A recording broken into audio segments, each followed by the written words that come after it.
ایک مقام پر فرمایا حضرت لقمان حکیم کے اقوال کو بطور حکایت بیان فرمایا. انہوں نے اپنے بیٹے سے نصیحت کی تھی, میرے بیٹے دیکھو یہ منشور ہے, میرے بیٹے جب کسی سے بات کرنا, کچھ لوگوں کی عادت ہی ہوتی ہے, تھوڑا سا اس پہ آج میں آپ کی توجہ چاہتا ہوں, جب کوئی آتا ہے نا بات کرنے کے لیے تو کوئی موبائل دیکھتے رہتا ہے اور بات کرتے رہتے, ایک نظر اٹھا کے دیکھ لی پھر بات کر.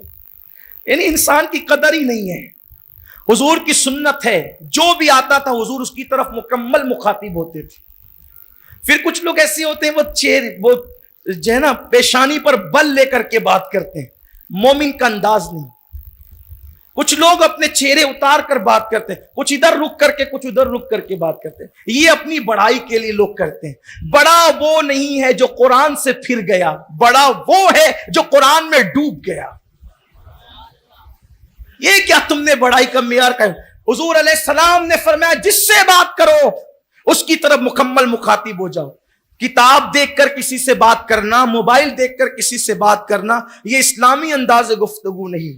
حضرت لقمان حکیم کے قول کو قرآن نے بیان فرمایا ہے میرے بیٹے جب بھی کسی سے بات کرنا تو ترش روح ہو کر کے بات نہیں کرنا, چہرہ کھچ کر بات نہیں کرنا. قرآن مقدس نے لقمان حکیم کا قول بیان فرمایا, اور قرآن نے پھر واضح کر دیا وَقُولُوا قَوْلًا سَدِيدًا, لوگوں سے بات کرو تو میٹھی بات اتنی میٹھی ہو اپنی کہ وہ حضور فرماتے ہیں اگر زمین پہ کسی جنتی کو دیکھنا ہے, زمین پہ کسی جنتی کو دیکھنا ہے تو اس بندے کو دیکھو جس سے لوگ ایک بار ملے تو ہٹنے سے پہلے تمنا کرے کہ اس کا انداز گفتگو اور اخلاق کتنا اچھا ہے, میں اس سے ایک بار پھر ملوں گا.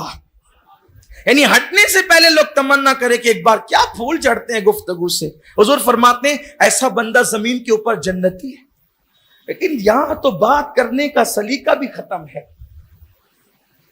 کبھی کبھی کوئی ناپسندیدہ شخص بھی آ کر بیٹھ جائے تو اس کو یہ احساس نہ ہو کہ آپ اس کو ناپسند کرتے ہو. وَقُولُوا قَوْلًا سَدِيدًا. کتنی مثالیں پیش کی جائیں. دیکھیں اگر قرآن کو منشور مان کر کے عمل کر لیا ہوتا طلاق بھی ختم ہو جاتی دنیا سے. لوگ ہمیں کیا سکھاتے کہ طلاق نہیں دینا چاہیے, قرآن نے بیان کہا کہ قرآن بیان کر رہا ہے کہ اگر میاں بیوی میں آپس میں اختلاف ہو جائے تو پہلے ہی مار پیٹ مت مچایا کرو. دیکھو قرآن کیسے بیان کر رہے, قانون بیان کر رہے. قرآن کہتا ہے پہلے ہی مار پیٹ مت مچاؤ, وہ آخری سٹیپ ہے. وہ جو بزدل ہوتے ہیں وہ عورتوں کو مارتے ہیں, حضور نے ان کے لیے ہلاکت کی دعا کی ہے, مارنے والوں کے لیے. فرمایا پہلی بات یہ کرو اسے سمجھاؤ. دیکھیں پہلے سمجھاؤ. قرآن کا آغاز یہاں سے ہوتا ہے. میاں بیوی کے جھگڑے کے معاملے میں پہلے اسے سمجھاؤ. سمجھانے کے بعد نہیں مانتی ہے تو پھر قرآن کہتا ہے کہ اس سے بات بند کرو, بستر الگ کرو. پھر بھی نہیں مانتی ہے تو پھر اس کو ایسے مارو کہ اس مارنے سے اس پر کوئی نشان نہ پڑے, اس پہ کوئی زخم نہیں آئے, مارنے کا اثر اس کے جسم پہ ظاہر نہ ہو, بلکہ پھر اس کی شراحت کی. اچھا ایک خاص وضاحت کر دوں, قرآن کسی چیز کی تفصیل بیان نہیں کرتا. پہلی خاص بات یہ آپ ذہن میں رکھ لیں. اٹھائیے قرآن, بس تھوڑی سی بات کرتا ہے پھر آگے بڑھتا ہے, پھر آگے بڑھتا ہے. حیران ہے طالب علم قرآن کا, یہ وضاحت کیوں نہیں کرتا. یہ وضاحت, پہلی بات یہ وضاحت ہوگی جس بھی بات کی تو کتاب کا حجم بڑھے گا, ایک بات ہے نا. اور دوسری بات جب خود ہی وضاحت ہوگی تو پھر کسی کے سمجھانے کی ضرورت نہیں پڑے گی. تو قرآن نے اشارے دے کر آگے اس لیے بڑھ گیا کہ صرف قرآن نہیں آیا بلکہ ساتھ میں صاحب قرآن بھی تشریف لائے. تو قرآن نے وضاحت نہ کر کے بتا دیا کہ ہم اشارے دے رہے ہیں, اب اس کی وضاحت سمجھنا ہے تو آمنہ کے لال کی چوکھٹ پہ جاؤ. یعنی محتاج بنا دیا ہے قرآن سمجھنے کے لیے. خود بیٹھ کر کے یہ نہیں کہ ہم وہاں کہاں جائیں, کہ نہیں ہم اشارے دے رہے ہیں, اجمال دے رہے ہیں, اب اس کی تفصیل چاہیے تو مصطفیٰ جان رحمت کی چوکھٹ پر جاؤ. اسی لیے فرمایا قد جاءکم من اللہ نور وکتاب مبین, تمہارے پاس نور بھی آیا اور کتاب بھی آئی, لیکن کتاب آئی نور بھی آیا ساتھ میں, تو ان کے پاس جاؤ. اسی لیے تفصیل سمجھنے کے لیے صحابہ بارگاہ رسالت میں جاتے. آج بھی تفصیل سمجھنا ہے تو قرآن اشارے دے کے آگے بڑھتا ہے.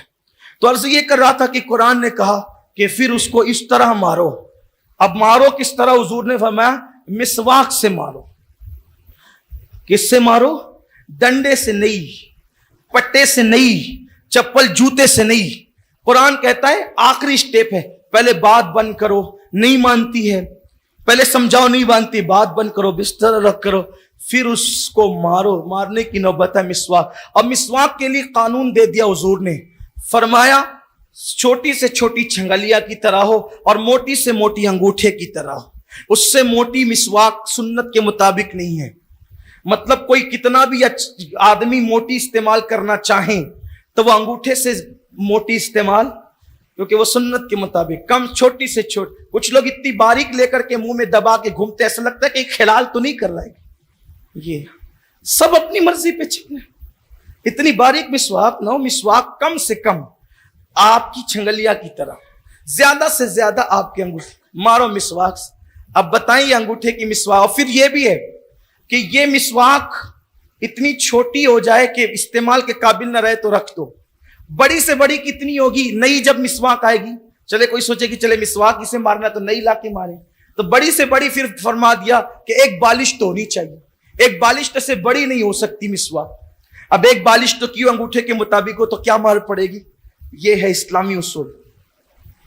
لیکن آپ جانیں, آپ کو پتا ہونا چاہیے, جو واقعی شوہر ہے وہ بیوی سے بات بند کر دیں تو بیوی نہ دن میں 4 مرتبہ سامنے سے آ کر کہے آپ ناراض ہیں, آپ ناراض ہیں, چھوڑیں غصہ, تھوکیں, مجھ سے بات تو کریں.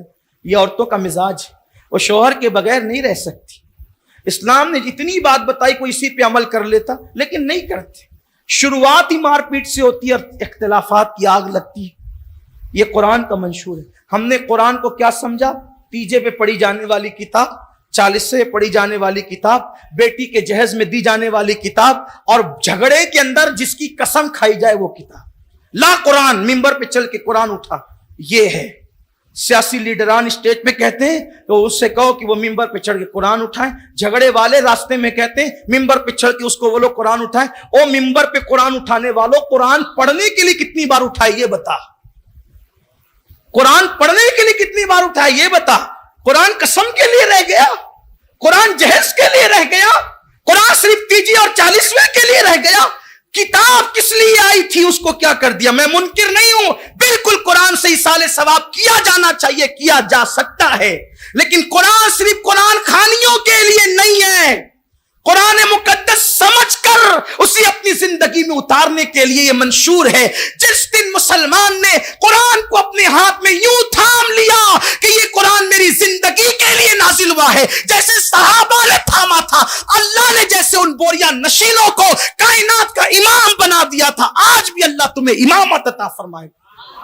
قرآن کو منشور سمجھ کر تو دیکھو. ڈاکٹر اقبال کے اس جملے پر اپنی بات ختم کر دیتا ہوں. بڑا مفکر تھا اقبال, بڑا دانشور تھا اقبال. اقبال نے اپنی قوم کو پیغام دیا اور بہت پیغام دیا. اقبال کا رشتہ قرآن سے بڑا مضبوط تھا. اقبال دعا کرتے تھے, اللہ جو تو نے مجھے دکھایا ہے میری قوم کو دکھا دے. ہم نے اپنے بڑے بزرگوں سے سنا ہے کہ اقبال جب تلاوت کرتے تھے رات کو قرآن کی, اقبال جب تلاوت کرتے تھے, وہ شاعر تھا, دنیا اسے شاعر کی حیثیت سے جانتی ہے, لیکن اقبال کی زندگی یہ تھی کہ جب اقبال رات کو قرآن کی تلاوت کرتا تھا تو صبح کو وہ قرآن کا مصحف اٹھا کر کے گھر والے دھوپ میں رکھتے تھے. وہ قرآن اس لیے دھوپ میں رکھا جاتا تھا کہ اقبال تلاوت کرتے ہوئے اتنا روتے تھے کہ ان کے آنسو اتنے پڑتے تھے کہ قرآن بھیگ جاتا تھا اور پھر جو ہے وہ دھوپ میں سکھایا جاتا تھا روزانہ. اس طرح تلاوت کرتے تھے اقبال. بڑا رشتہ مضبوط تھا ڈاکٹر اقبال کا قرآن سے. اسی لیے اقبال نے جو باتیں کہی ہیں وہ کسی شاعر کے یہاں جلدی سے آپ کو نہیں ملتی. غالباً انہی نے کہا ہے کہ وہ زمانے میں معزز تھے مسلمان ہو کر اور ہم خار ہوئے تاریخ قرآن ہو کر.